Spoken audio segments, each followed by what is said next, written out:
It is truly a beautiful night for football here in Richton Park. At Stardom Field in Richton Park, Illinois. We're battling the announcer here for the Rich South. We'll just listen along here for a second.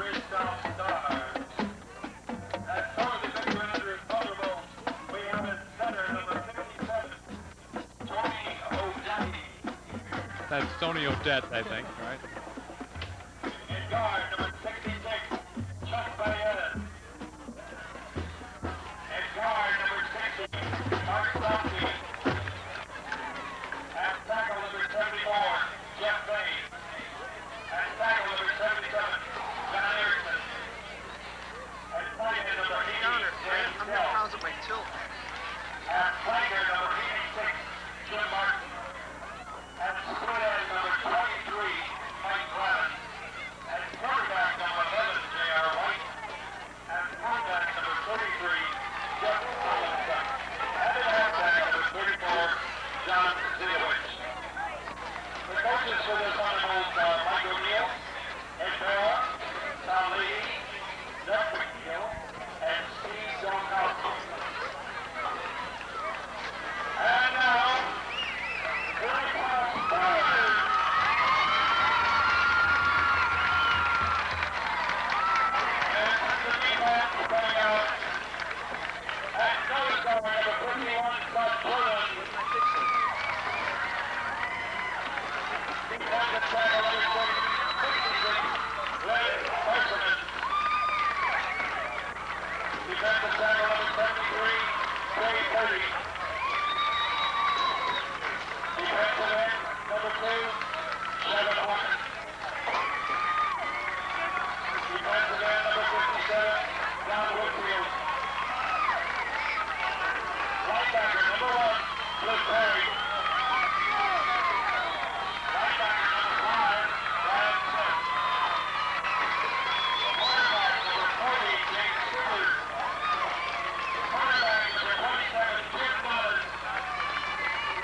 Well, those were the starting lineups. I hope you were able to hear those over the.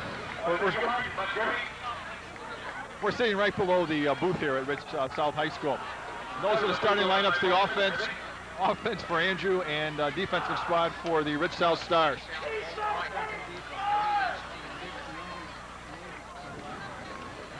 As I said before, if you heard me, this is a beautiful night for football here at Richton Park. You caught the flag at the beginning. The flag is hardly blowing off. There's any wind at all. There's a little wind from the south, maybe just a few miles an hour. Well, Doug, the Stars are coming off a very disappointing 0-9 season. We did the Andrew Rich South game last year at Andrew, the opening game of the season. Andrew won it. They just eked it out. The Stars were putting in a new offense, and they had a little problem with it. But they did come back near the end of that game and almost won it. Yeah, Rich South, which has always been a conservative football team, had decided to go to what they call the run and shoot. And I think they had Skip Alexander, if I remember correctly, at the quarterback. And they had several turnovers, and I believe Coach Mish scrapped that after a while. Rich South has had a real fine history, though, through the 1980s time. Rich South had the winningest record in the Sitka South during that period of time. And last year definitely was an off year. They're looking to rebound from that. As Coach Nick Mish said, nobody quit the team last year, which was an unusual situation when you're 0-9. He said they had a lot of fun, and he's got a lot of seniors that were juniors back last year. Well, Rich South is all set to receive here. Andrew ready to kick off. Andrew going from, looking at her from your right to your left. Andrew kicker holds his hand up high, approaches the ball. It's a high end-over-end kick. Skip Alexander's going to take it at about the 15-yard line. Alexander straight up the middle. Alexander could break it. All the way back to the 50-yard line. And that was Doug Kohler on the kick. Steve Tannheimer and Kevin Barth, the brother, I think, of Mike Barth, last year's Andrew fullback, on the tackle there for the T-Bolts. So the Stars start off with good field position here at about the Andrew 40, right at midfield. They place the ball right at midfield. His knee must have gone down there. So the Stars are up to the line here right away. Brian Fangella is the quarterback. He's got Rather and Perry as his running back. Cooper flanked out here closest to us. Fangella with the handoff to Rather, I believe. Tries middle of the line, gets nowhere. That was the Andrew defense fired up there. Number 51, Emmett Kinane in there. Got some great names on this Andrew defense, Tom. Emmett Kinane, my favorite outside linebacker, Shannon Santiago. And Ben Katwikin on that play. Was it about second and maybe a 9.5? Second and 10, second and 9.5. Same set, two running backs. Hand off this time to Rather. Rather sweeps outside. And Rather almost broke that. Gain of about 7, would you say, on that one? Saving tackler looked like Mike McKibben, number 9, coming up there. Mike McKibben, one of the best safeties in the South Suburban area for Andrew. There have been some talk earlier in the season that Coach Mike O'Neill was going to put Mike McKibben at quarterback. Mike was all conference last year at strong safety, and I think that Coach Mike O'Neill thought he'd be best suited for that. Frangella. And there was a blitz, and he missed him on the blitz. And Rather on a draw. They shot their linebacker that time, and he missed the ball carrier, so that resulted in about a 12-yard gain down to the 30-yard line. First down. First down, Frangella goes back out to the, after getting the play from the sidelines there. Andrew's going to regroup out there.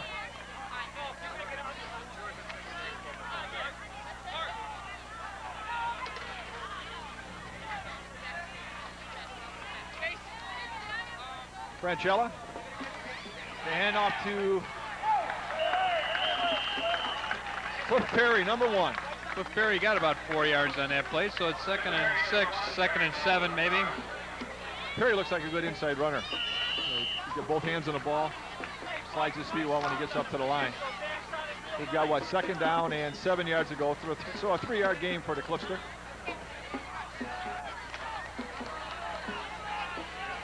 Haven't tossed yet here. James Cooper flanked out to our close side here. Let's see what happens. See if he's going to go up to the air. Once again to Rather. Rather swings out left, tries to make the corner. Mike McKibben made that play, slowed him down, and then I think Brian Ortiz, the free safety, came up and made that tackle.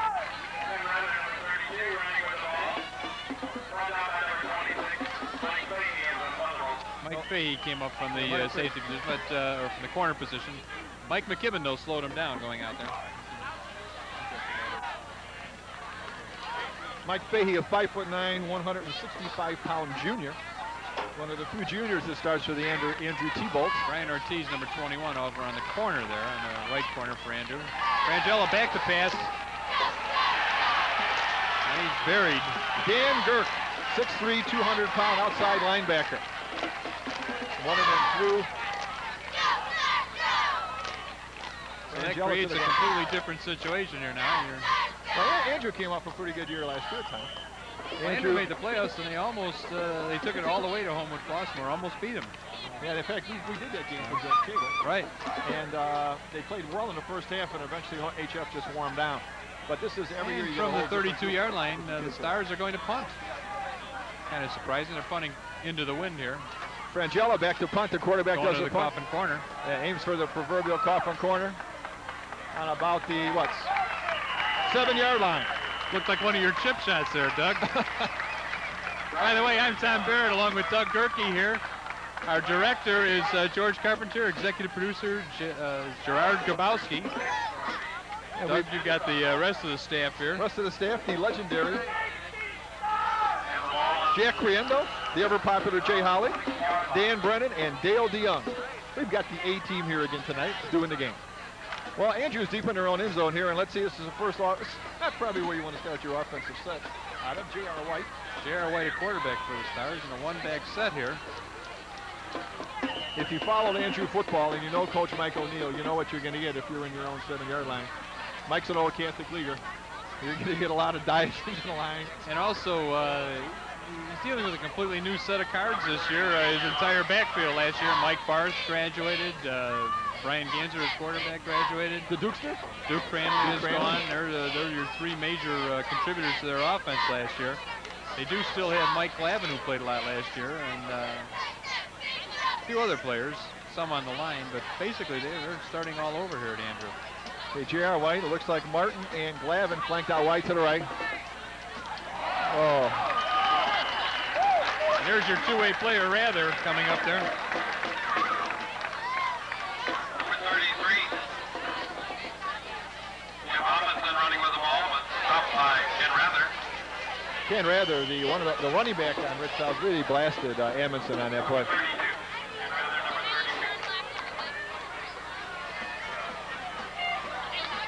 Both these teams, in terms of high school football, are relatively small, but Yeah, we were looking at the lineups before the game. Average weight's probably 185, I would say. But both coaches feel that they've got quite a bit of quickness out there. And how many times we see that quick pass to Al Howard last year? Al Howard, another player who was graduated. We had a name for that player when we played touch football, but we can't repeat that on the air. But that was They were calling a pick play over here, but it is you kind of cut off the it's a pick play. you cut off the backside of the other receiver. Off his backside, as we would call it. Who was that completely? That was Crowder?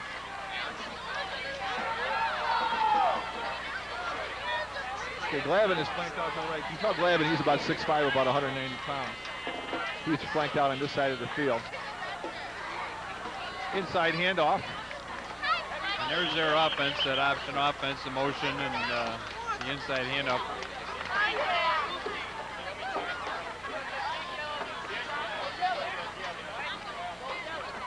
So it's 2nd and 8 for the T-Bolts at their own 21-yard line right now.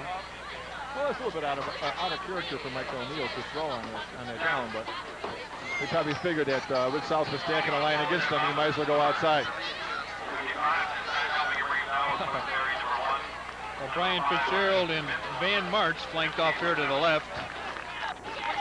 And there's an encroachment penalty coming up here on Rich South, or unless somebody lifted on the Andrew line.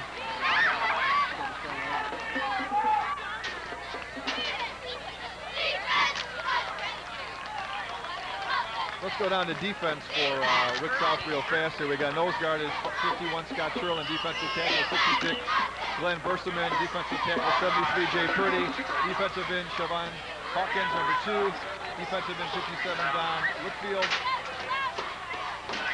We'll look at the rest of them here in just a second. Andrew Mike Glavin split off here to the left, eye backfield behind J.R. White. And the handoff goes to the tailback.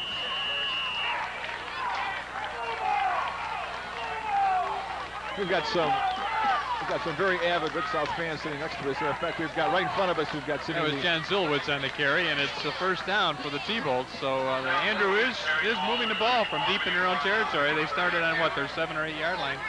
Sitting right in front of us now, we've got the 1976 Rich South Championship Stars, their first real winning season here. And you can tell they've got a white hats in front of us, but they're very vocal, and they want Rich South to do well tonight.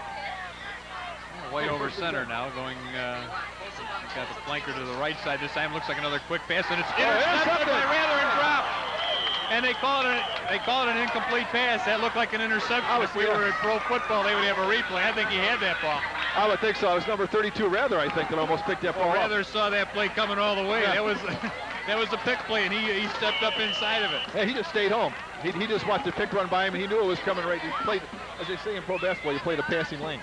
And he just waited for the ball to come right to him. Well, J.R. White's first time he's been playing at the varsity level, his first game, that's definitely a mistake. That looks like a pass you've seen the Bears throw a number of times. Yeah, you just look at the one receiver, and that's it. He's got to look away. There's a pitch real high. John Zilowitz. Again. John Zilowitz was lucky to recover that one. I think JR's a little bit upset about that pass that almost resulted in 6 there. And he threw that ball almost over the head of Zilowitz. Yeah, well, he faked the diving to line to Jeff Amundsen, which you would expect Coach O'Neill to call. And he tried to pitch to Zilowitz, and like you said, I think he was a little upset about that last pass he almost picked off. Now he's set at 3rd and 15. He's got Glavin split off to the right here. Along with, I think Jim Martin is out there as well for the T-Bolts. Going to the strong side. Going long to Glavin. Glavin quit on the pass. I don't know what the problem was there. It was miscommunication or something, but Glavin quit, didn't he? I would think so. Glavin's about 6'5", and Skip Alexander, I believe, is about, let me see. Alexander's no more than 5'9", and he was covered by another guy about 5'8". So he had about 8 or 9 inches on him, and had he kept going, I think he would have caught the ball. Mike McKibben back to punt now for the T-Bolts. T-Bolts drive stalls now at their own 26-yard line. McKibben, or 25-yard line. McKibben back to punt. It looks like Skip Alexander was one of the deep backs for the Stars, and that's who's going to get it. Skip's signals for a fair catch, and he takes it on about the 39, 40-yard line. Rich South, Andrew did pretty well though, Tom, to get out of the get out of that hole that they were in. They did. Now they have Ridge South back at the 35-yard line. So they in the exchange they wind up a 15-yard winner because Ridge South started at the 50. It looks like a game of field position at this point. Nobody looks like they're going to break a long play, although that interception by Rather could have been a big turning point. Two very lucky breaks for Mike O'Neill. One to Rather drops the intercept, the other one Zolowitz just recovers that poor pitch. Okay, Frangella to Rather. Rather trying to turn the corner. Rather is an excellent running back. He sure is. Brian Ortiz over there.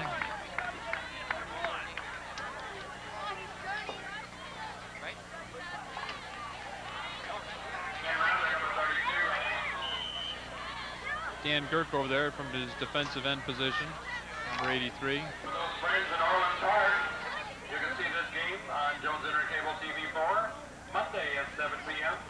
or Tuesday at 8 p.m. There's Rather again. Again to Rather, and he is hammered by Ben Kotwika undercut there. And number 51, Emmett Cunane. And Rather, number 32, running with the ball. This time he was stopped by number 51, Emmett Cunane. 5'11", 212. That's a big kid. I always doubt these program weights. When you see these kids, I think they add 15 or 20 pounds to them, but they are not, neither team, as we said, is very big physically. Yeah. Rich South sophomore team, which won 30-0, is big physically. There he is, dropping a pass. I think he's looking for Cooper. Well, he had two receivers open. He didn't pick out either one of them. Number Frangella. 44, Ben Kotwika. 5'10", 186-pound junior, caught him from behind. I thought Cooper was open on that play, Tom. Running with the ball that time was Brian Frangella, number 12. But Frangella, I don't know if he's... Well, he had Brian Smith and he had Cooper, as we said, open on the play. Both of them were in the same area, though. I don't know whether that was planned or not, but they were both within maybe 5 yards of each other. So we've got what, fourth and 4. Fourth and 4, and they're going to punt. Frangella back to punt. It's a line drive kick. It's a good one to return for Andrew. Number 18 on Andrew is Petrick, Jeff Petrick. Jeff Petrick played a lot last year, and he did a nice job on that return. Got about 10 yards on return. Those line drive kicks are generally ones where you're going to get a good return because, first of all, it's easy to field, and the coverage doesn't have a chance to get down there. So it's 1st and 10 for Andrew on their own 45-yard line. So Andrew is right now winning the battle of field position. We got about 1:19 to go in the first quarter here. Still no score in the game.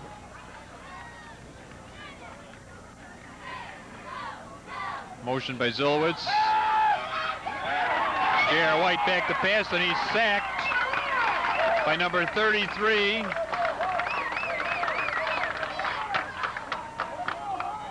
Number 11, J.R. White was going to make a Actually, Cliff. but he didn't because he was brought down by... There was Siobhan Hawkins, number 2. And number 73, Jay Purdy. Number 73, Jay Purdy. I'm sorry, I said 33.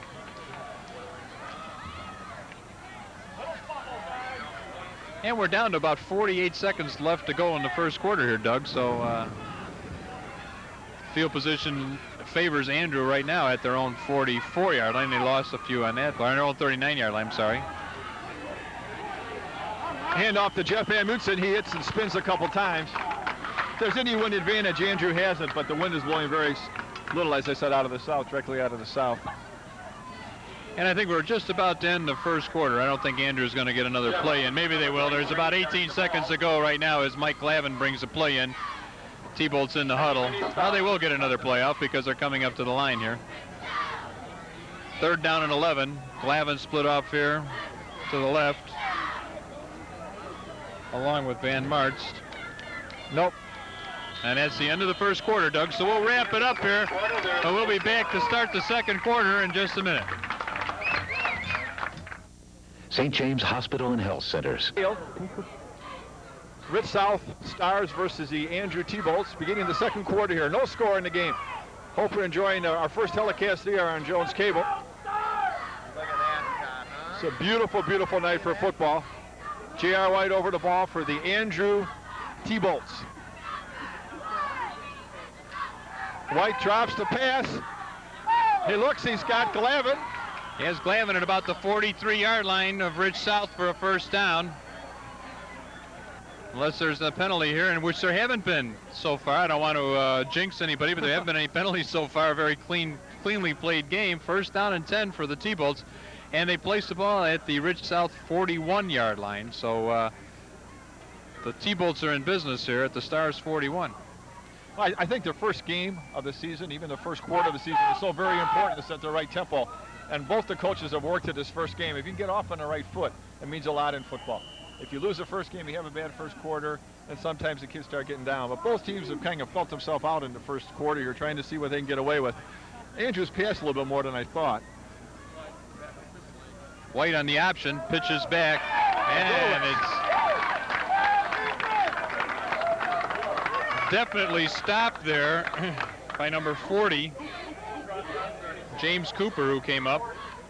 James Cooper, number 40 for the Stars, made the tackle as he brought down number 34, John Zilowitz, as he ran with the ball. So it's 2nd and 12 for the T-Bolts here. Well, Cooper doubles as a wide receiver on offense, and he made a real nice stop there on defense. I think you look for your pick play over here on the right side this time. Yeah, it looks like they're going to run a little crossing pattern, not a crossing pattern, but a little pick play. Let's see what happens. White drops back. He's looking for the crossing pattern. And he throws behind his receiver, Jim Martin, intended for Jim Martin, a 6'1" senior, 190 pounds. That pass was incomplete. It was intended for Jim Martin, number 86, but it's incomplete.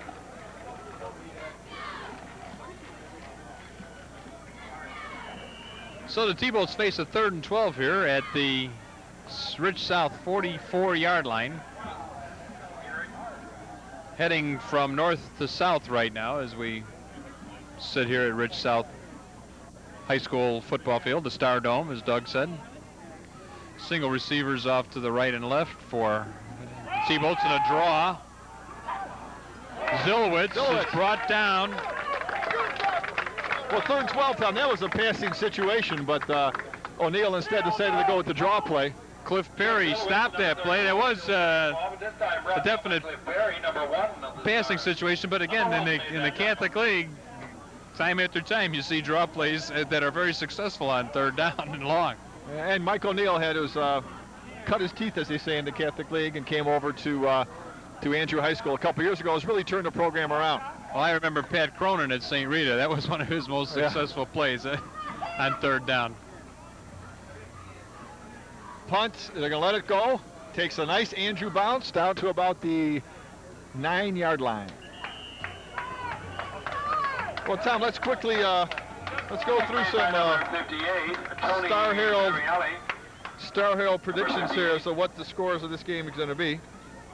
This is from the Star Herald Preps Pigskin Picks. Andrew Friends and Larry Odell there you can see the Jones Intercable. picked Andrew 21-16. Scott Markin, Andrew 14-16. Kevin Kelly, Andrew 21-8. Alan Macy, Andrew 13-7. Bob Lemon, always like that name, Andrew 16-13. Joe Schroeb, Andrew 32-12. And the Stars are 14-3. There's a quick inside play, and it looks like a hole. Flag on the field. James Cooper busted through there and got about a 20-yard gain, but I think it's going to be called back for a hold.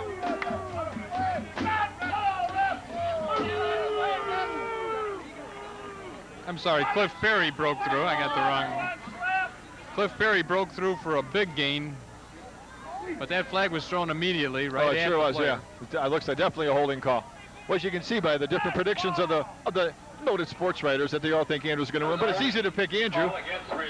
Rich South is coming off an 0-9 season. And Right, yeah, that's all you look at right now. Yeah. Nobody really knows in this game what's going to happen because you have a team coming off 0-9, and Andrew was maybe, let's say, 6-4 last year. And Andrew has very few starters coming back, only 4 or 5, so you don't know. It's an unknown commodity here. So a disappointing turn of events here for Rich South. Penalty half the distance. The goals For the Perry. Stars are back to about the 4-yard line.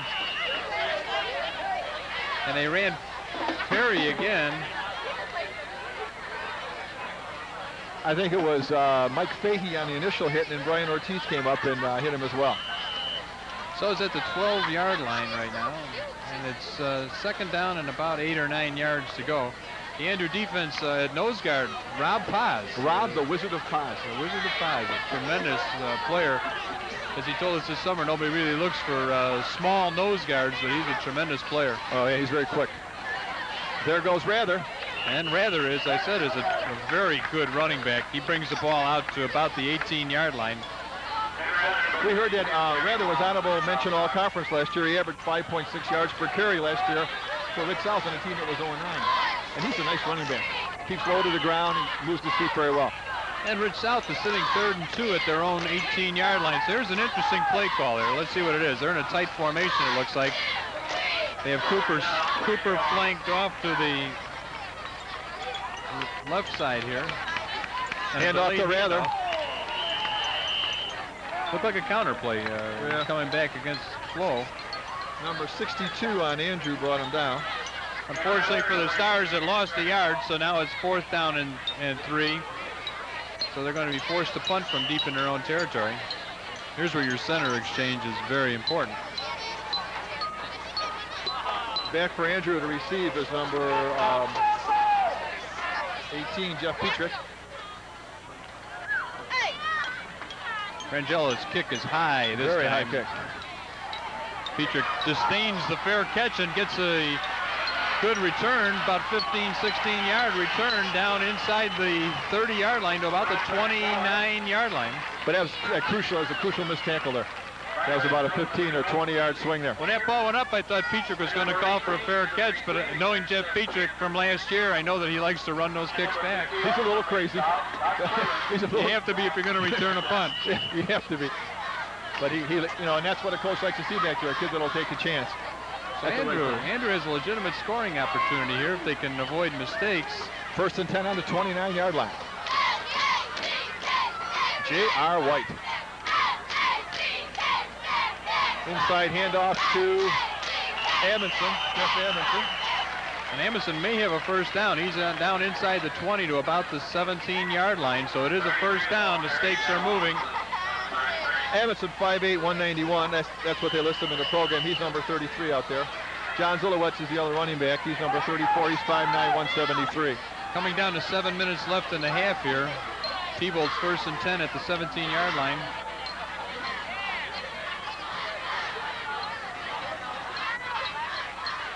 J.R. White barks out the signals, hands off inside.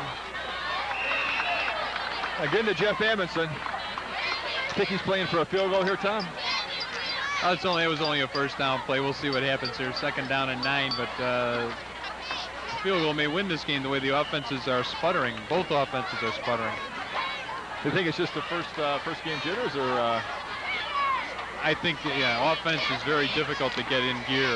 Defense will always be there, but offense is very difficult to get going. So the first game is very critical for an offense. Defense just go until the guys hit somebody.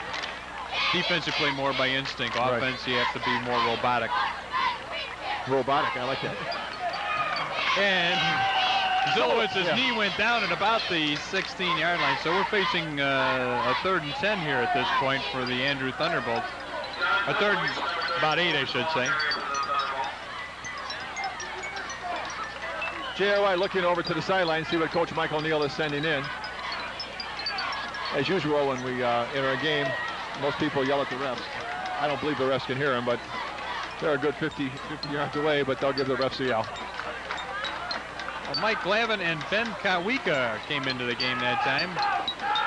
Ben Kowika is in the front of the eye, so that's an interesting situation. Must be there to block because he's probably a better blocker. It's going to be a pass play off to the left. Nope. It is handed off to Ben as I thought that. So much for that. Well, that's a strange play to go that way on the field, Tom. You think they would have gone more for field position if they're going to try a field goal. Now it's well, a right-footed kicker kicks from right to left. Yeah, so you're kicking, they're going to be kicking from about the 22-yard line, so it's going to be a 32-yard attempt here if it is a field goal. Well, let's see if they're going to kick. And there's a timeout on the field called by the T-Bolts. So we have a little chance. We have a little chance to do a little talking. These games go so quickly, Doug. You don't have a chance to say much except to follow the action on the field. It was a battle of field position, and right now it's come down to Andrew at the 14 or 15-yard line. Got some great comments. I don't know if you can hear them out there from some of these guys sitting next to us, but Tony, I believe their kicker is supposed to be Tony Varelli, I think his name is. He's a soccer kicker punter if they're going to try for a field goal. I believe that's what I got down there. Looks like number 89, Doug Kohler, out there right now. Yeah, they had said that unless Andrew's got a soccer game tonight also and he can't kick. But we had heard that the punter kicker was supposed to be number 58. From here, I can't see if that's 89 or 99. Yeah, we're trying to see what's happening here. When he turns,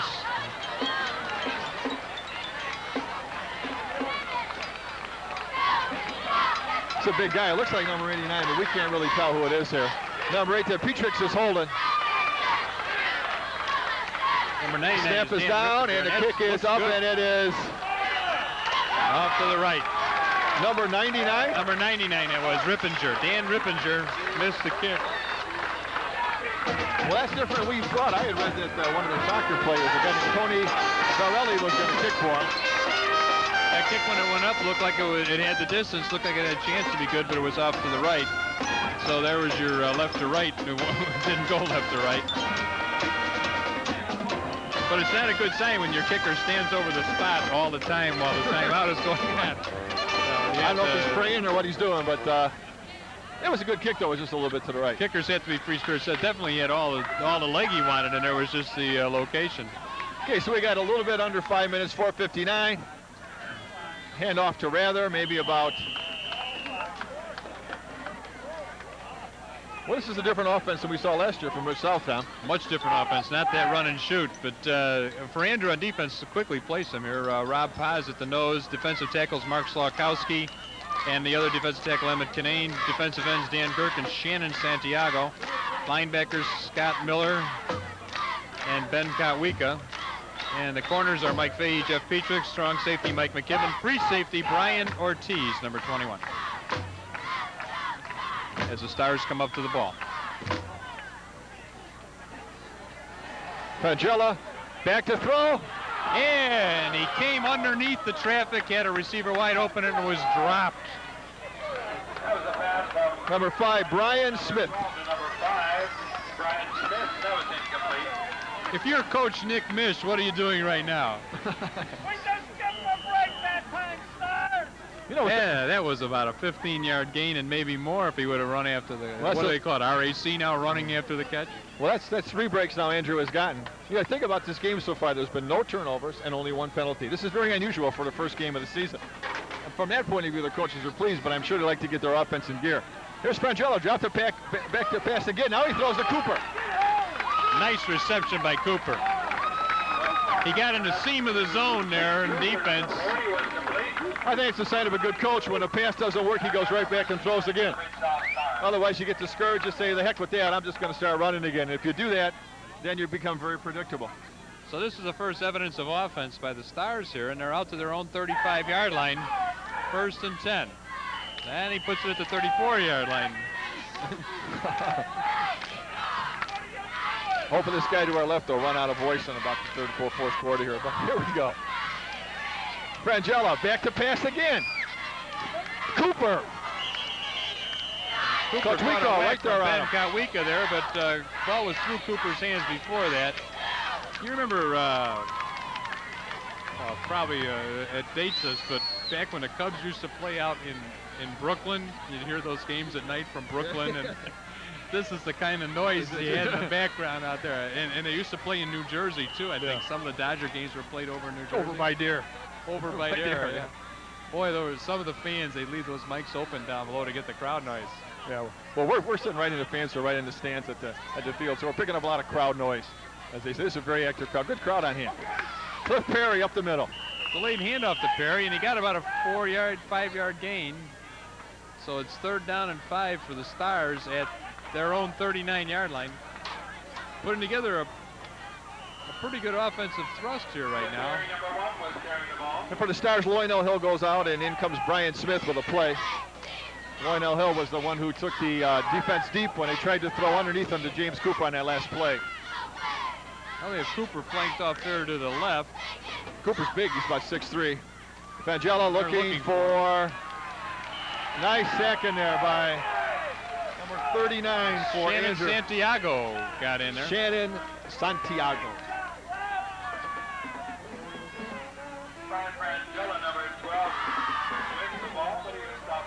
The best defense against the pass is always a good pass rush, and that's what happened there. Shannon Santiago shot through from his defensive end position and put the pressure on there. It's usually your best pass rusher is your right defensive end, and that's Shannon Santiago right now. Well, Andrew up there with a 6-man line. And going after it. Stars going to punt. McKibben coming up inside there. Kick to Petrick. He's Jeff got a lot back. of room to work with here, Doug. Turned it back up the middle of the field there. He's a nice runner, Tom. Well, a Jones Cable exclusive broadcast. First football broadcast of the season. I'm Doug Gerke along with Tom Barrett. On that play was number 18, Jeff. Hope you're enjoying the broadcast. Executive producer Gerard Gabowski and our director George Number Carpentier. 10 for the Thunderbolts. The T-Bolt's up there quickly. You don't have much time to talk here. No, you don't. A lot of games we can talk in between. At the 49-yard line of Rich South for the Andrew T-Bolts. Right.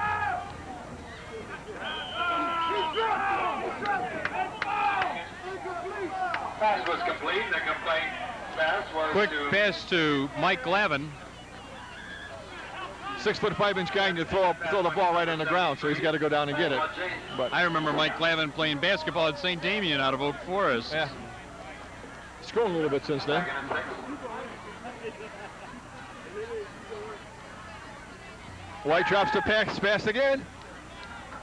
And they're coming up underneath. What they're saying to Rich South right now is you start bringing your defensive backs up because we're just going to come underneath you for a while and see what happens. So it's a first down. Number 27 made And Andrew is back at the line, not giving Rich South a chance to adjust. This is a predetermined series of plays here. And what you look for here is maybe if the cornerback is a little bit too over anxious, you do a little stop and go, and if the free safety's not there, you've got 6 points. Let's see what JR does on this one, or what Coach Mike O'Neill has set in. There it goes again. And he's got Glavin down the sidelines. Down inside the 10-yard line. There you called it, Doug. Yeah, he just went right by the cornerback. The cornerback was waiting for him to stop, and Mike just did a little hesitation, went right out there. Rather goes back in, and Cooper goes back in on defense. Must be their goal line defense coming in, Tom. And Glavin goes out of the game. He's brought down by Skip Alexander, number 7. And Lionel Hill and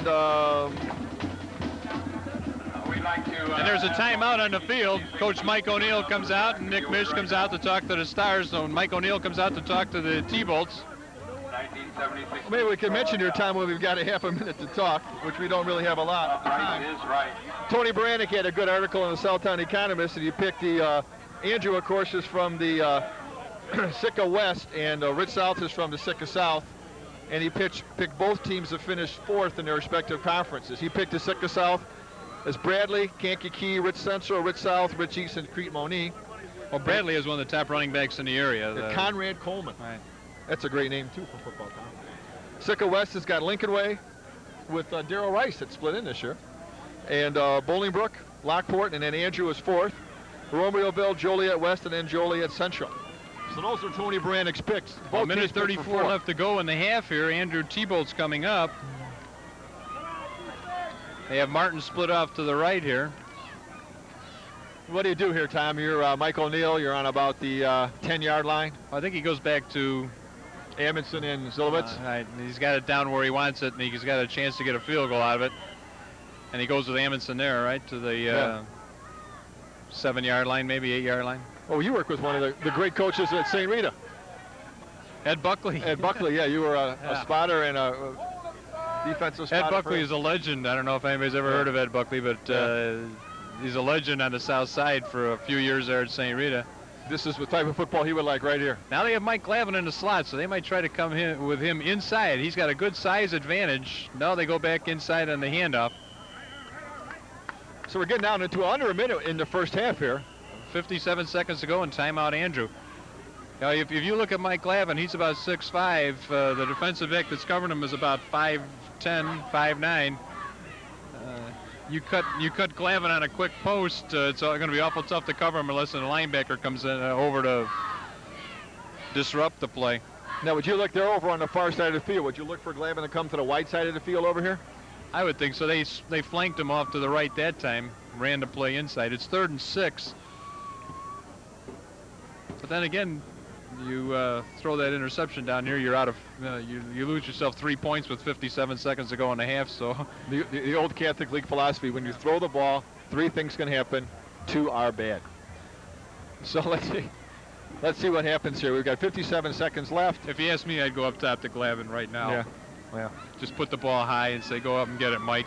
You're bigger than anybody else out there. Well, that one pass earlier down in the quarter, that's what we thought. They threw it up, and it seems like Mike stopped a little bit short on the play. Well, let's see what happens here. This is what makes high school football so interesting. You never know what's going to happen with the players out there. Well, they have Glavin split off to the left this side. See if he runs a slant across the post across the middle. Or if they're just going to go in the side. There he goes. He looks. He's looking to the other side. It's got Martin and it's low. It's incomplete, so it's 4th down. Another field goal attempt coming up here, I think. I would think so. That was you got to give credit where credit's due. Good coverage by Jim Donnan, the 5'10", 165-pound defensive back. It was one of those timing patterns where he just runs to a spot and JR throws it, but Donnan was there, and I think it just got a hand. He didn't really touch the ball, but he distracted Martin. I want to remind all our fans that at halftime there's going to be a special ceremony honoring the 1976 championship team of the Rich South Stars. And it is a field goal attempt coming up. Jeff Petrick to hold. Now he's kicking from over on the left side. It's a bad snap. Petrick's going to try to turn the corner. A good runner, but he's not going to get it in the end zone. Jim Donnan came up and made that stop.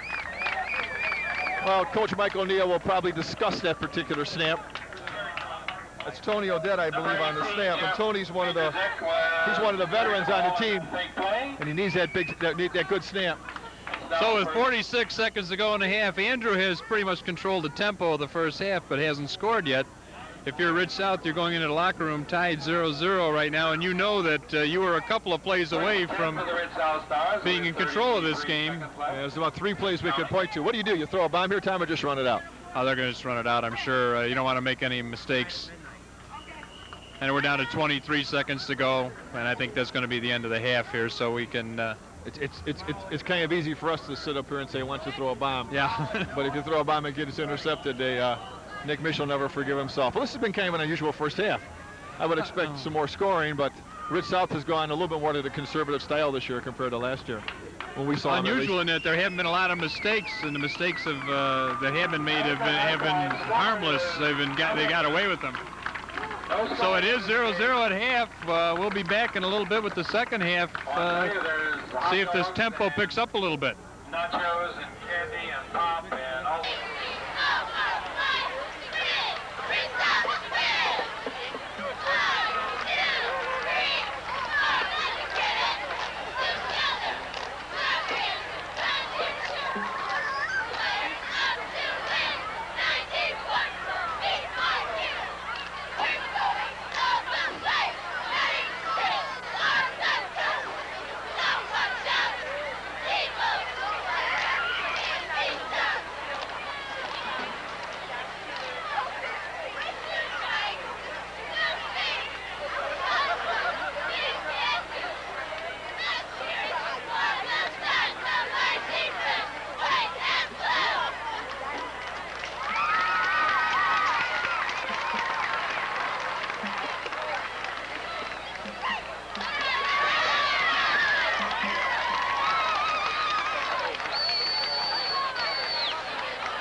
it's a 0-0 game at this point.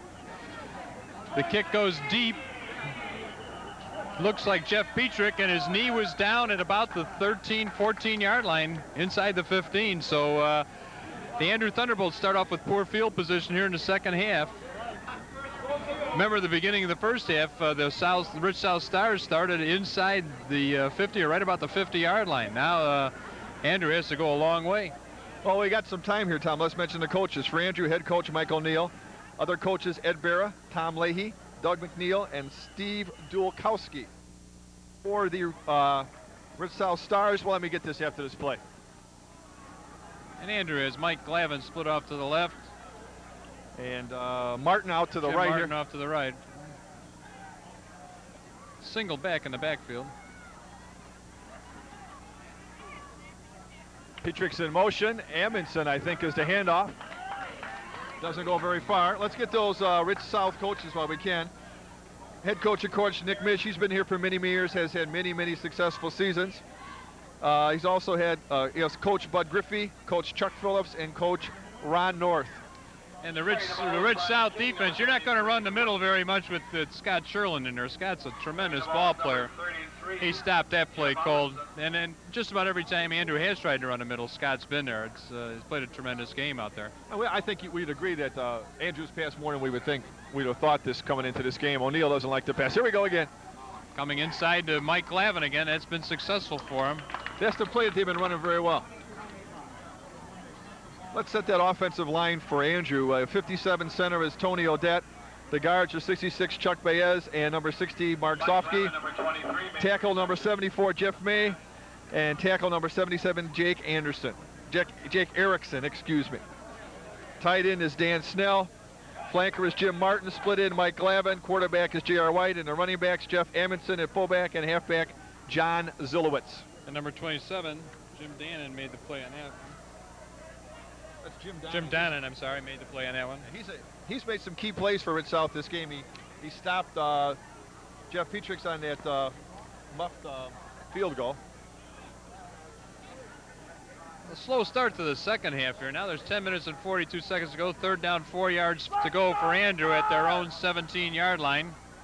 We hardly had time to catch our breath in the first half. They were running plays off so fast. There was no turnovers and one penalty in the first half. That was probably the quickest half I think we've ever done. That was like where you'd have a speed up, fast forward or something. And there's some problem with the ball here. They're getting another ball from the sidelines. James Cooper wants the crowd to get in the game. Looks like Walter Payton at a Bear game. Walter at the timeouts would get the crowd into the game. Ken Rather waving the Rich South crowd on too. Well, they've got the first half under their belts, first part of the season, and that's a big step for them. I'm sure Nick Mish is happy with the first half. I wish he could have done better, but after coming off an 0-9 season and playing a perennial power Andrew, he has to be pretty happy. I'm sure Mike O'Neill would like to get his offense on track. J.R. White. Over center, looks left and looks right. Fakes right and goes long to Glavin. To Glavin. Incomplete pass at about the 45-yard line. Covered by Skip Alexander on the play. So a good job by the Rich South defense. Nose guard Scott Sherlin. Tackles Glenn Berstman and Jay Purdy. The defensive ends Siobhan Hawkins and Don Whitfield. Along with Cliff Perry, Brian Smith, James Cooper, Jim Dannon, Ken Rather, and Skip Alexander. So Rather and Alexander go deep to expect the punt here from Mike McKibben, I think, is our punter for Andrew. McKibben just gets it off, was almost blocked. Alexander with the ball. Jukes left there. And as Jack Brickhouse say, a whole swarm of white and black and gold jerseys. Alexander, number 7, was the receiver. Oh, we had a lot of fives in here. 45, 55, 25, 35. Well, Tom, if this was the NFL, we'd be looking at what? The Pittsburgh Steelers and the New England Patriots, so that would be the colors we'd be looking at out here? Number 25, Ricky McCann. Number 35, John Anderson. Number 45, Tim Samuziak. And number 55, Joel Neustro from the Andrew, playing on the special teams. And a new quarterback, Jeff Domino, in for Brian Frangella. The Rich South Stars. Brian Frangella out of the game, and Jeff Domino in. Nice play by number 63 on the Scott Miller. Scott Miller. Nice play by Scott. But this time he's brought down by number 63, Scott Miller. Where Andrew has been the most successful is when they're shooting people through that line.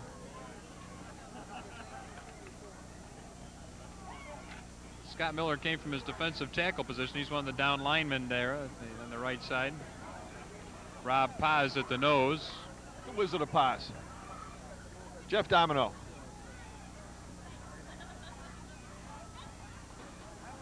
Once again, rather the ball carrier, and once again he runs into a stiff Andrew defense. Ben Kawika. What would be the line on Jeff Domino? He delivers in 30 minutes or it's for free? And Mark Slawkowski. He's got 30 minutes to score a TD. Number 44, Ben Kawika. Oh, you mentioned that name, Steve Dolkowski, one of the Andrew assistant coaches.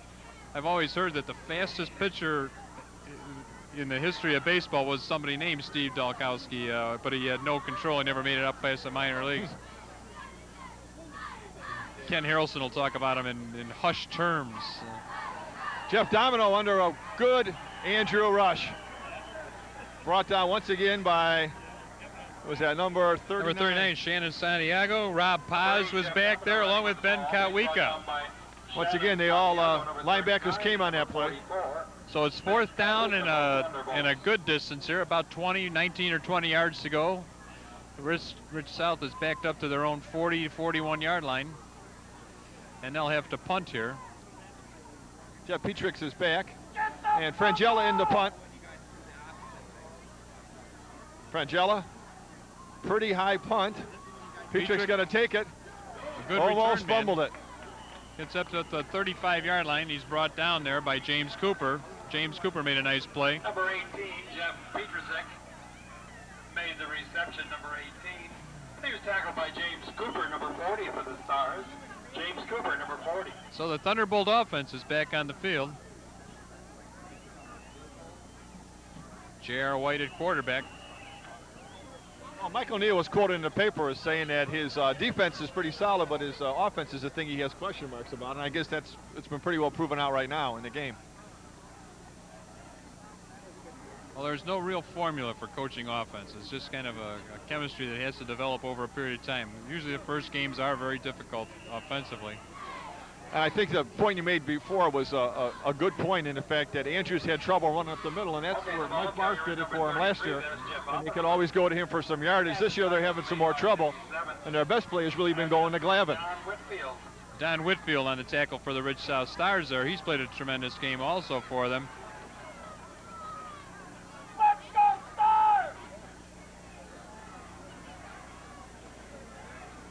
Pretty tight formation here for Andrew. And there's your motion. Zilowitz in motion. White drops. Whoa. Throws inside, intended for Dan Stell. Well, he threw behind him on that one, Tom. That easily could have been an interception. First to help me break it up was Brian Smith, number 5. So it's 3rd down, 7 yards to go for the T-Bolts at their own 39 yard line. Has White thrown a pass to his right yet? It seems like all his passes have all been to the left. They do favor the left. The one time they did throw the right, there was incomplete pass down here in the end zone. Yeah, that's right, on that one, on that play intended for just Mark. before the end of the half. Right, that was about it. Other than that, they've gone left most of the time when they've passed. Of course, that's where Glavin operates from, out of the left-hand side. White's looking again, and he's hit hard by Cliff Perry on the blitz. Cliff came up the middle so quick there, nobody had a chance to block him, and he hit J.R. White before he even had a chance to set up. So there's a loss of about 9 or 10 yards for the T-Bolts.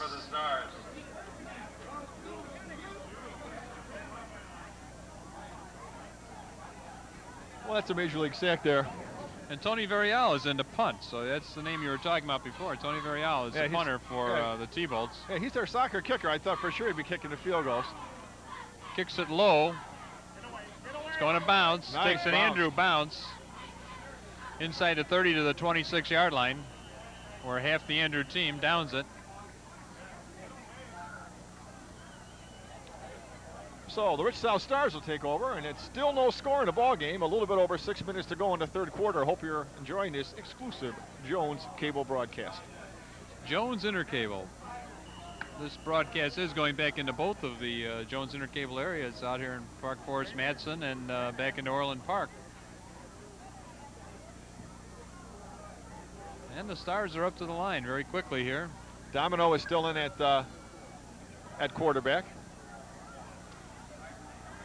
He rolls out to his left. He's going to keep it. Very sure tackle by Ben Kotwika. We don't have any stats up here, but Ben's got a number of tackles. Yeah, Ben's one of those outside linebackers that really pursues well. Running with the ball, one of the stoppers was number 68, Mark Slavikowski for the Thunderbolts. So there's a gain of 3 and a play at 2nd and 7 for the Stars at their own 29-yard line. Sooner or later, this game is going to have to open up here a little bit, Doug. Neither team has shown a tendency to really go for the long one. This has really been a defensive struggle. Both defenses have played pretty well. There you go.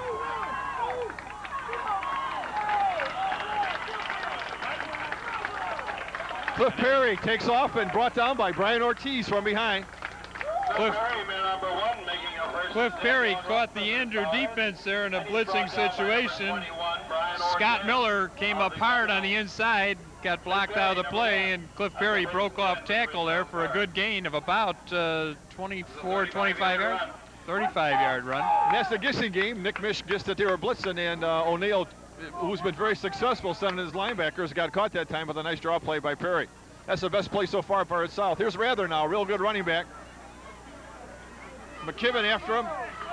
McKibben and Kotwika take him down over on the sideline, but not before he gains 4 or 5 yards.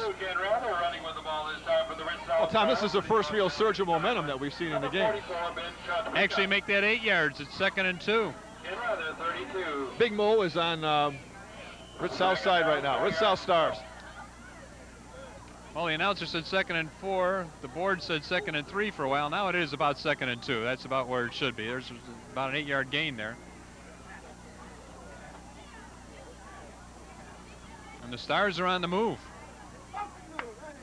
Perry on the same play that he just made the big yardage this time, though, he ran into number 83.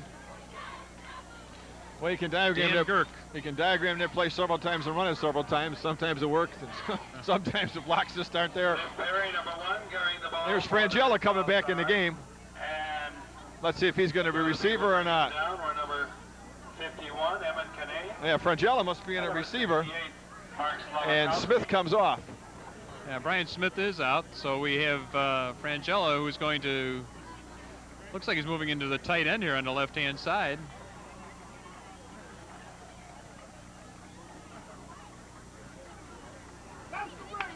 And there's your first down for Ridge South.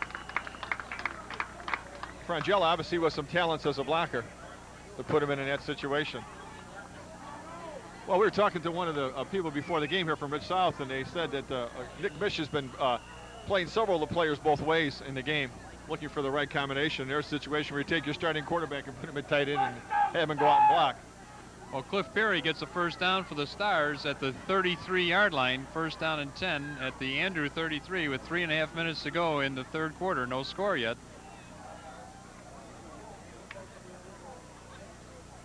Long count. Domino to Perry. Perry's piled up. Andrew wants. And the way it looks is there's a fumble on that play, because there was all of a sudden there was a kind of a hush on the field. Kotwika came running out, clapping his hands. We knew something happened. Well, that's the first turnover of the game, Tom.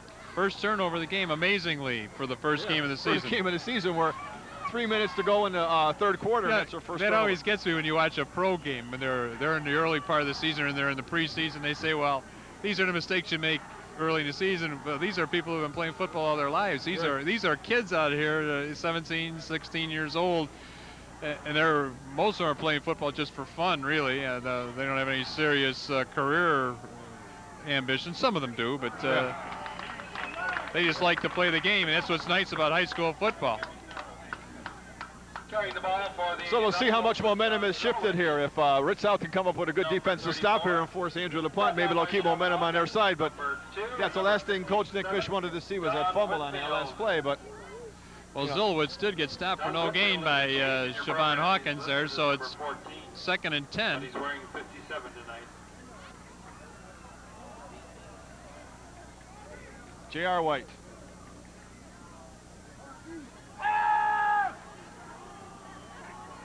Oh, Martin. Oh, Martin bobbled the ball, brought it in at about the 45-yard line of Andrew. Brought down by Alexander. I would like to have seen the expression on Michael Neal's face when that ball was first complete, then it popped out of Martin's hands, and then it went back into his hands. It was probably the highs and lows of football in a very short period of time there. Alexander and Brian Smith over there on the coverage, along with a few others. And that ball was there to be picked off, but Martin was able to gather it in again. So the T-Bolts back up to the line. Amundsen, Jeff Amundsen with the carry. I'm sure Coach Mike O'Neill, who, as we said a number of times, likes to control the football, is going to be very disappointed in his running game tonight. The only way they've moved the ball consistently is through the air. And I think it's apparent here, if they're going to move the ball again, they're not going to be able to run. Not watch them break a 30-yard run after I say that, but they sure haven't been able to run on Rich South at all. Is it his offensive line or is it Rich South's defense? That's the question. He's going to have to look at the game films and decide. White drops back, going for the gainer. He is sacked. Number 2, Siobhan Hawkins. He's only a sophomore. Job there on the quarterback, number 11, J.R. White. Siobhan has played very well tonight for a sophomore. Thank you for correcting me. So it's 3rd down and 15 for Andrew, and there's a timeout, official timeout in the field, equipment repair down there. Looks like Ben Kawika, helmet developed a problem. I don't know. Well, Coach Nick Mish told us in the paper that the first 4 games this year are going to be pretty tough for him. So you go to Tinley Park and what? Andrew, Tinley Park, Bremen, which is loaded this year, and Hillcrest. And as we mentioned before, they've had some real success here at Rich South in the 1980s. They just had a couple of down years when we saw their sophomore team, and their sophomore team looks huge. Well, it's under a minute to go here in the 3rd quarter. As we said, there's still no score. The T-Bolts up on the ball. 3rd and 15. They're going to have to go to the air again here. And what do you go to? False move in the backfield, but one back can move. Nice draw play. Nice run. That was Ben Kawika. There's that linebacker come in. Jack Riendos joining us right in front of the booth there. Gain of about 13, but it's going to be 4th down and 2 for the T-Bolts, so they are going to have to punt. So Tony Villarreal comes back into punt again, and Alexander and Rather go deep for the Stars. Well, once again, the Stars have held them. I'm sure Michael Neal wanted to have a sustained drive here. And the clock may run out on the quarter here, 3 seconds. And there's the center snap is off. The kick is low, and that is the end of the quarter. Bounces back into an Andrew defender's hands. At the end of the 3rd quarter, there's still no score. Rob Blomgren, and that's the end of the 3rd quarter with no score. So we'll be back for the 4th quarter in just a minute. What do these people?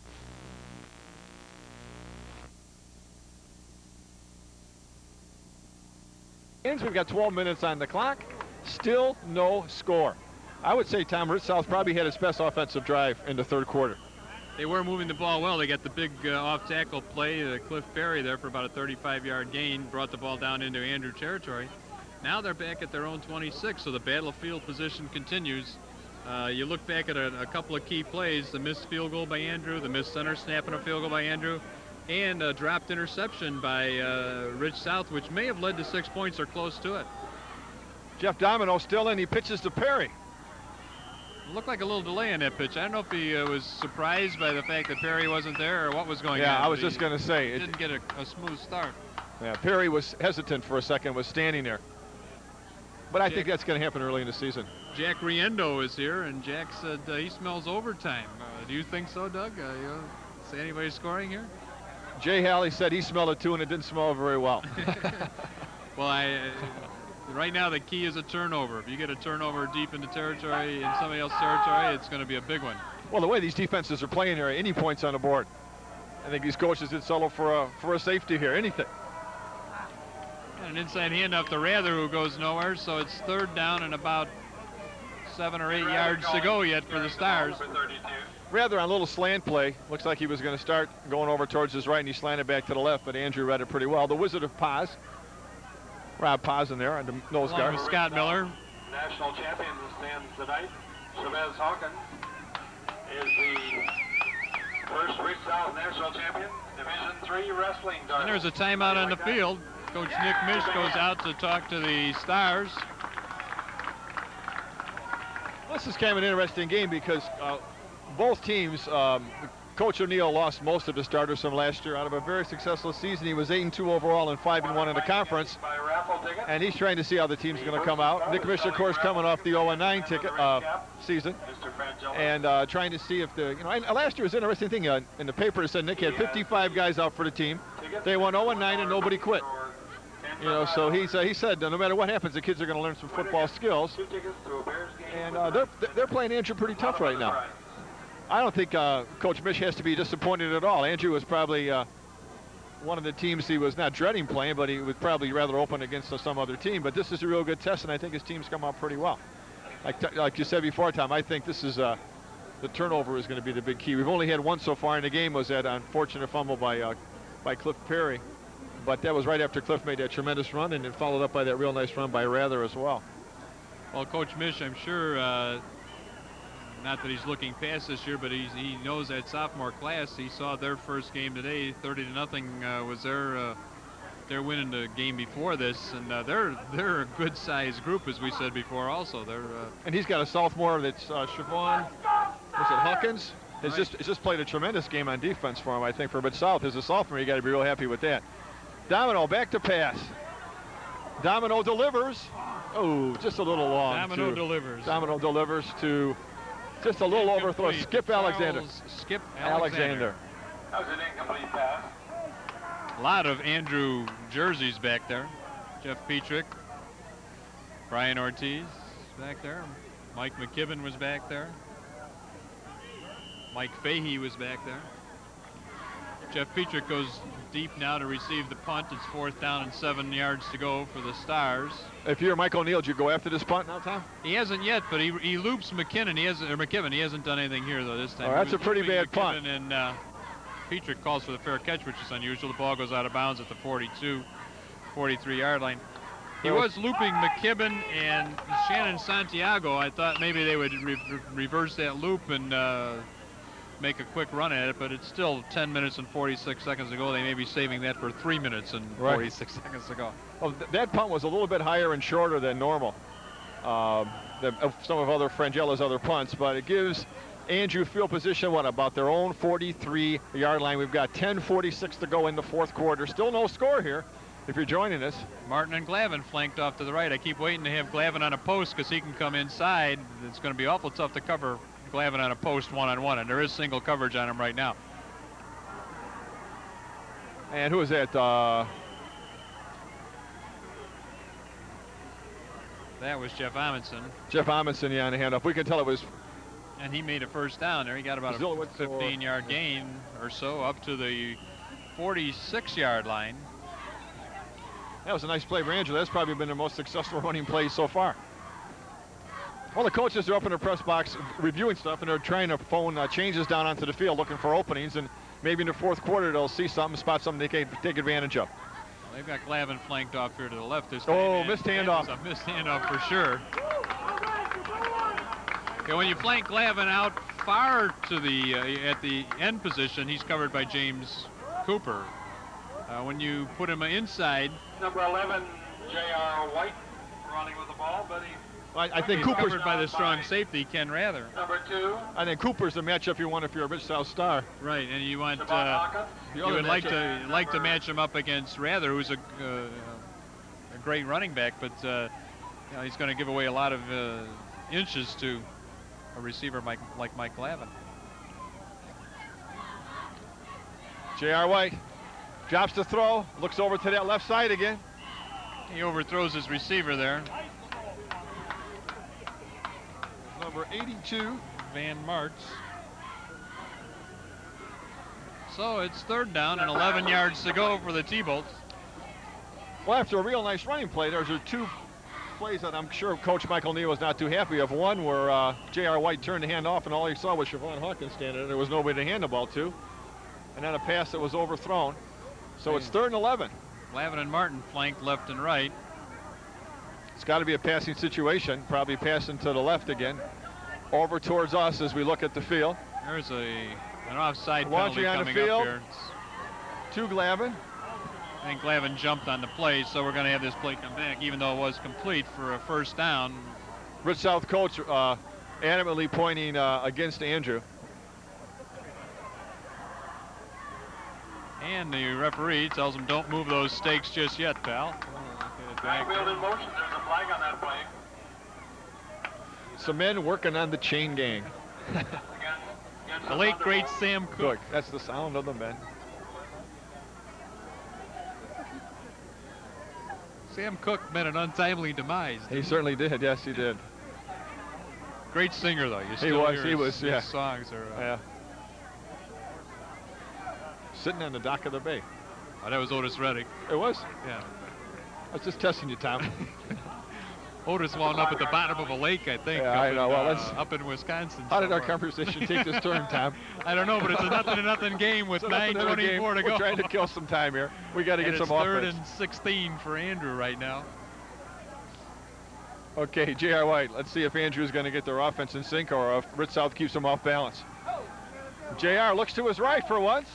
And that's Van Mart's complete. Nice pass completion. And it looks like a first down. He's out of bounds at about the 35-yard line, just past the stake.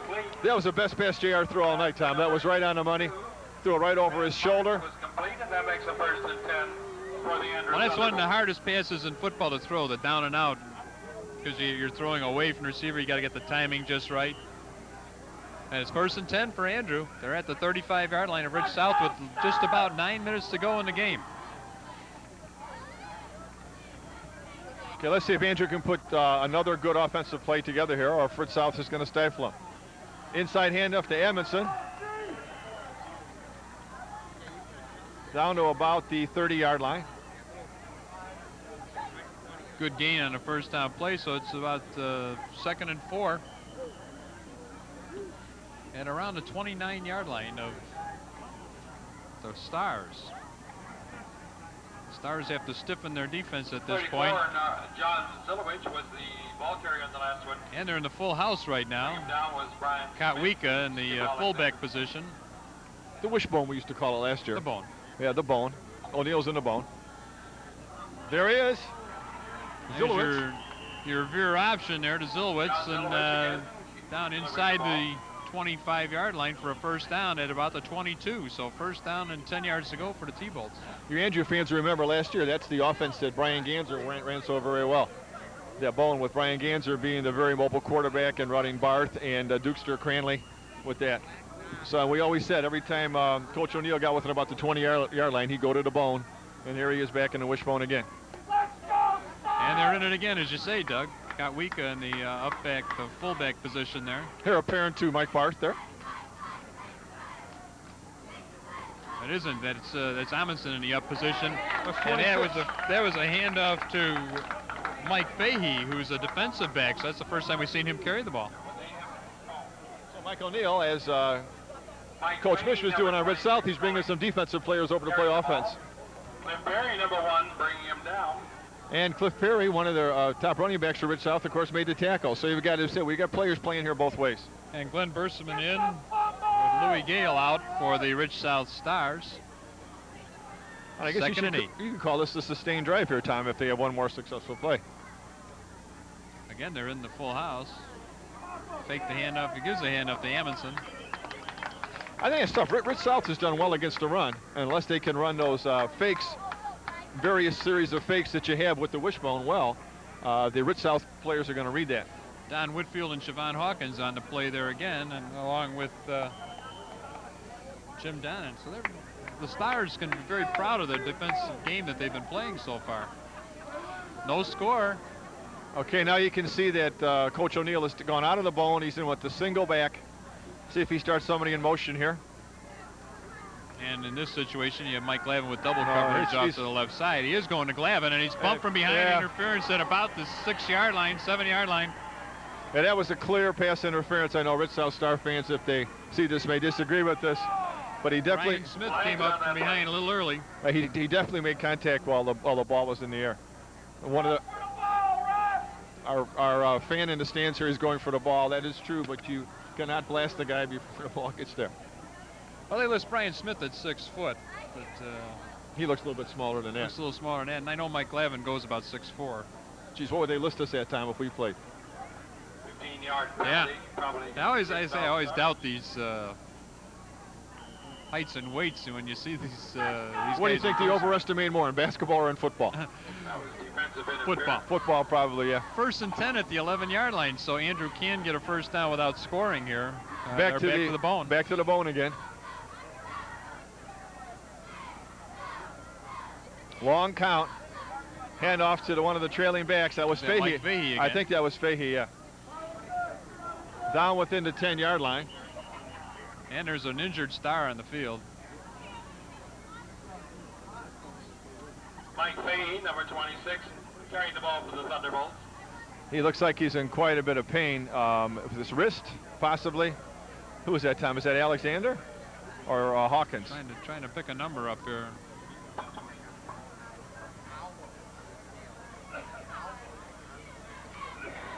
Well, that's the first notable injury we've had so far in this game, too. This game has been relatively penalty-free, turnover-free, and injury-free. And consequently, it's been moving along, and we don't get a lot of time to talk, which probably a lot of people appreciate. we just have to call the game. It's just been a feel of what a football purist you would like this game. This is like watching a 1-0 game in baseball. Let the game do the talking. Right. See who's going in here. Number 45 is going in as a replacement for the injured player. Number 45 is John Sievers. He's a 6 foot, 163-pound senior. Defensive end. Now that could be then Siobhan Hawkins, because it looks like it was he that was down. That would be number 2, I think. The other defensive end would be Dan Whitfield. Now, an injury like this, the player is obviously hurt, but who is this going to help, you think? Is this going to help Andrew? Maybe call their plays a little better? Or does this break the momentum of Andrew? Or? Well, that's number 1. That's Cliff Perry. Cliff Perry, wow, that could be a real serious injury for Rich South. Cliff Perry, number 1, coming off. Cliff, their speed back. And a fine defender as well. So who do you think is going to help, Tom, this little break in the action here? Well, it'll break Andrew's momentum. Andrew had the momentum down to the 11-yard line. They're at the 8, or the 9 right now, 2nd and 8. As I said, they can get a first down without scoring a touchdown How about here. a big hand for Cliff as he nears his bench? That's for you, Cliff. Coach O'Neill has made some changes in the offensive backfield that have kind of rejuvenated the running game. Ben Kotwika and Mike Fahey are in there now. That's what, 2nd and 8. We've got about 6:20 left in the game. They're back in the bone.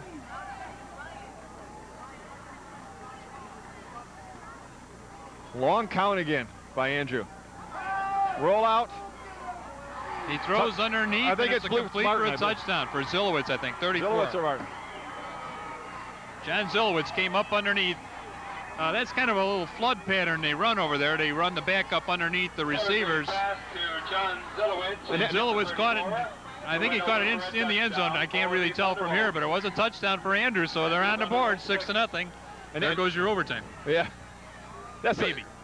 That's the sneaky thing about the bone. You keep running and running and running, and all of a sudden you roll out, and everybody in Rich South commits, and Cliff Perry's out of the game too, and that might have been Cliff Perry's. You know, they might have gone to the person who replaced Perry, and he's a new player on the team, a new player in the game, I should say. So it's Rippinger in to try the extra point. Oh my gosh. Skip Alexander takes care of Dan Rippinger, and it's... Well, if that's Tony Odette hiking, I'm sure he's going to have some practice this coming week on some snaps, because Tony's had a couple of bad snaps. By Dan Rippinger, number That looked like a 99, punt but it was snap. a bad Yeah. snap. So they ran it. A little cheap shot by the announcer said it was intended to be a kick. But what are you going to say? That was a pretty, that was one of the worst snaps we've seen in a while. So the Stars have their work cut out for them with 6:07 left to go in the game. Andrew has just taken a 6-0 lead. on a pass from J.R. White to. Well, now you have the old adage Silvich. now. Will Andrew, finally having scored, relax and maybe Ritz South come back and score? Or has momentum really switched to Andrew, and Ritz South is going to have to start believing they can come back against these guys?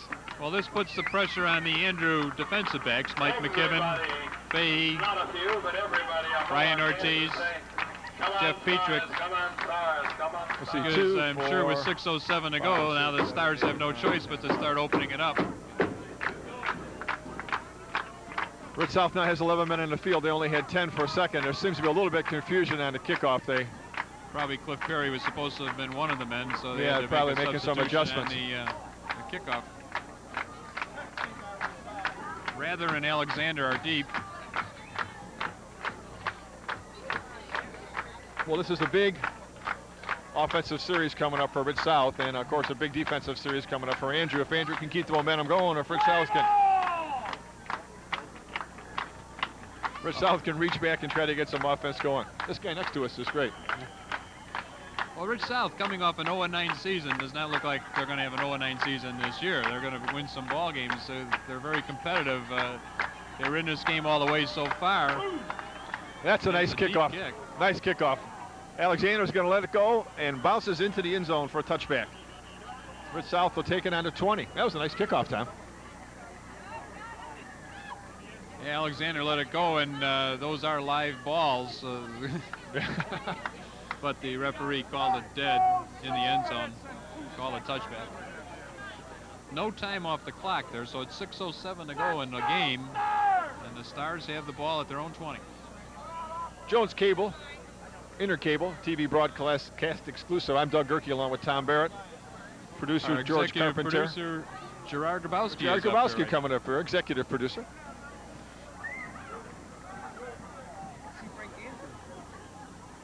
Frank Gansler, coach of the baseball team of Andrew, is over there.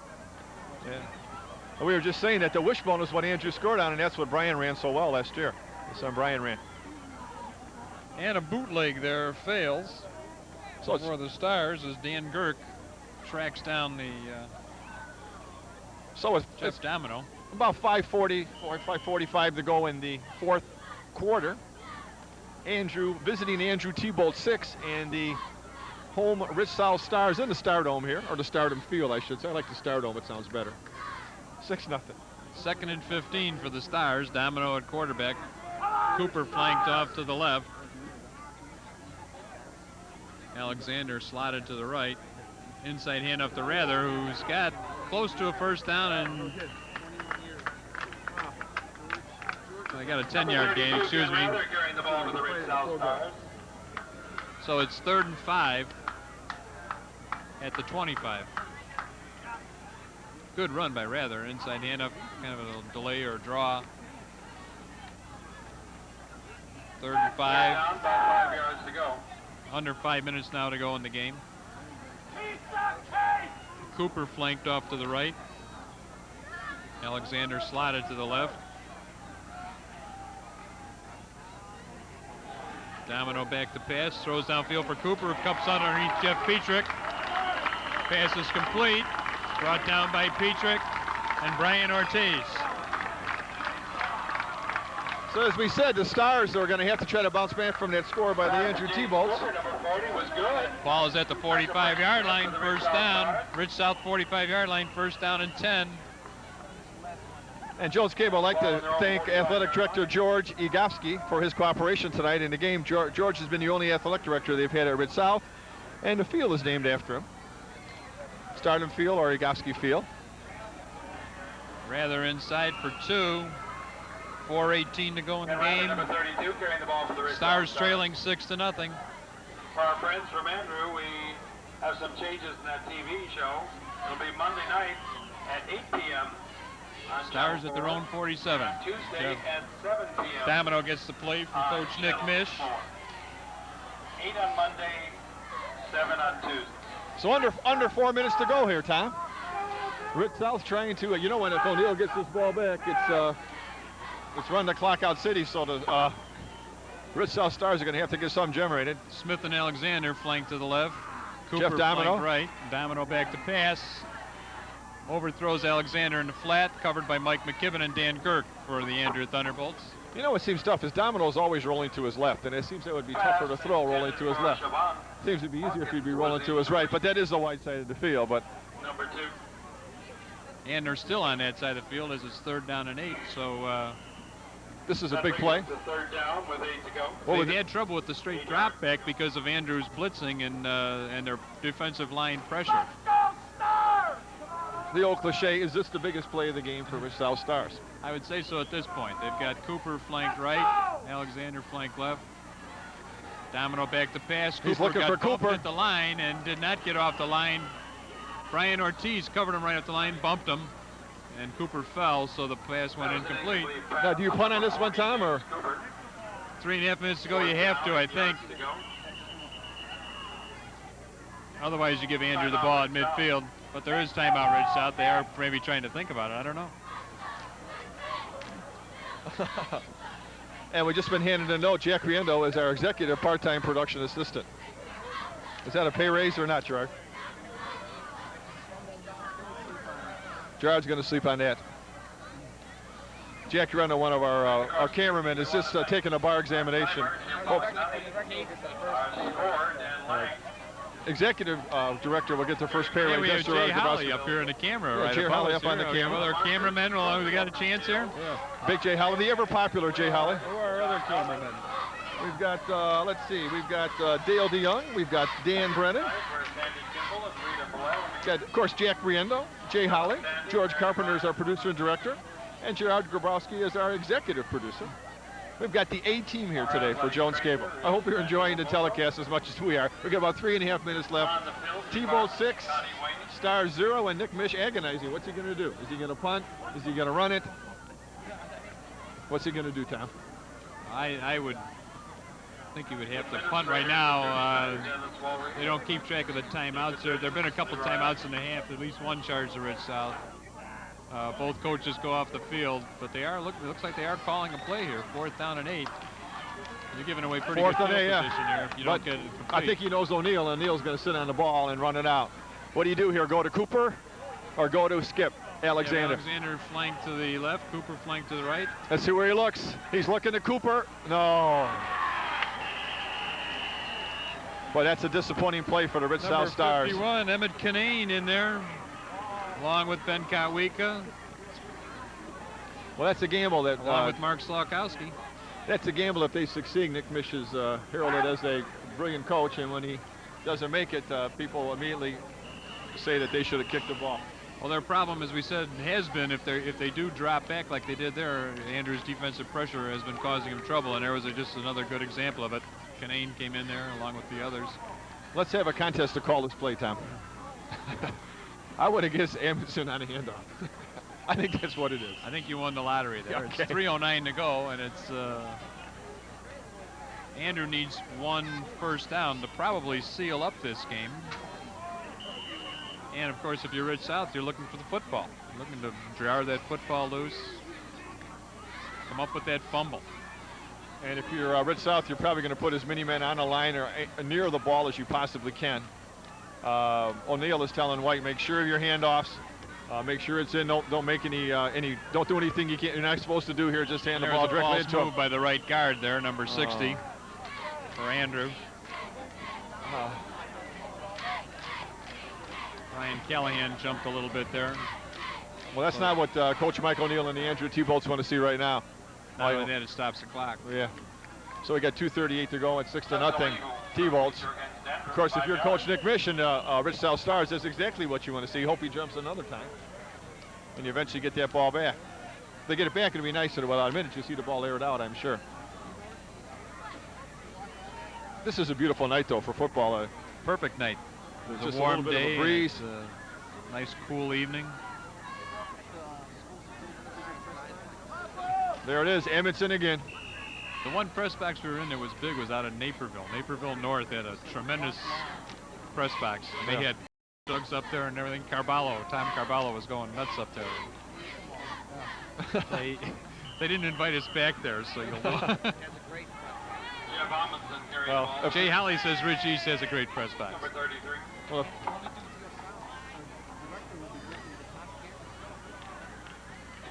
Andrew. 3rd down, 8. Andrew trying to run the clock out. 1:48 to go here. Draw play. Draw play to Zilowitz. Zilowitz with a little shuffle move. Well, if they would have had jelly donuts there, Tom Carballa would have probably spent his life in that press box. Okay. We will be doing TF South, Crete Monique. Thornwood. HF Andrew, is that? It's HF and Andrew are going to be taping.